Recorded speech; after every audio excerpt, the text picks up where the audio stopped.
నమస్తే అండి, welcome two hours మళ్ళీ ఆర్లీ విలేజ్ బ్లాగ్స్. ఎలా ఉన్నారండి? సో ఈరోజు వీడియో ఏంటంటే పరంబక్కాయ చెట్టు అయితే బాగా మాగిపోయింది. అది మళ్ళీ దెబ్బతింటుంది. బాగా మాగి చెట్టు అయితే పూతకు వచ్చేస్తుంది.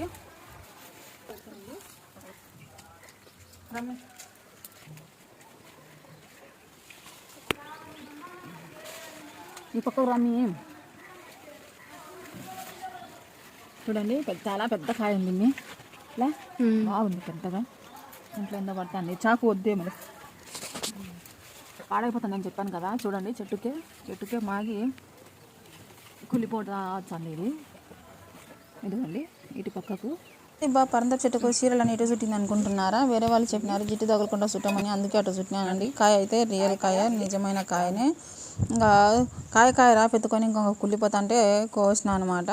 ఇంకా ఇత్తనాలు చూడండి ఎన్ని ఉన్నాయో, చాలా ఉన్నాయి. ఎండబెట్టి మళ్ళీ వచ్చే చెట్లు మళ్ళీ లేచాయి. కాయ తీపు సూపర్గా ఉంది.